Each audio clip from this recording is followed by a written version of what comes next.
তুমি কোরআনে বলেছো ওয়ানজালা জুনুদাল লাম তারাওহা, আমি এমন সেনাবাহিনী পাঠাবো যা তোমরা দেখবে না। রব্বুল আলামিন মুসলমানদের সহযোগিতার জন্য আল্লাহ রব্বুল আলামিন তুমি আবার তোমার সেই বাহিনীকে প্রেরণ করো।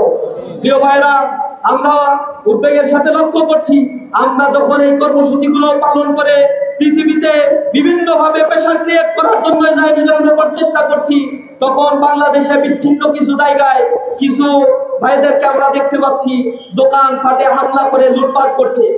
এগুলো কখনোই আমরা কামনা করি না। এ সকল হীন কর্মকাণ্ড থেকে সকলকে বিরত থাকার জন্য আহ্বান জানাই। পাশাপাশি আগামীকাল বাংলাদেশের প্রতিটি গুরুত্বপূর্ণ ভবনগুলোতে এবং বাসাবাড়ির বিল্ডিং এর ছাদে প্যালেস্টাইনের পতাকা উত্তোলন করে আমরা প্যালেস্টাইনের গাজাবাসীদের জন্য সমর্থন জ্ঞাপন করার জন্য ইসলামী ছাত্র শিবির কর্মসূচি ঘোষণা করেছি। এরপর দিন আমরা বাংলাদেশে অবস্থিত দূতাবাসগুলোতে স্মারকলিপি প্রদান করব। তাদের কাছে আমরা আহ্বান জানাবো প্যালেস্টাইনের মানুষের পাশে দাঁড়ানোর জন্য।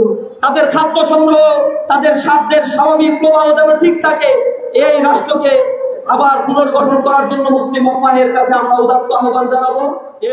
আপনার স্বপ্নগুলো আকাশ ছুবে প্রবাসীর হেলিকপ্টারের মাধ্যমে। বিয়ে, জন্মদিন অথবা যে কোনো বিশেষ প্রয়োজনে হেলিকপ্টার ভাড়া করতে যোগাযোগ করুন স্ক্রিনে দেয়া নাম্বারে। প্রবাসীর হেলিকপ্টার, নিরাপদ ও সাশ্রয়ী বাহনের বিশ্বস্ত নাম।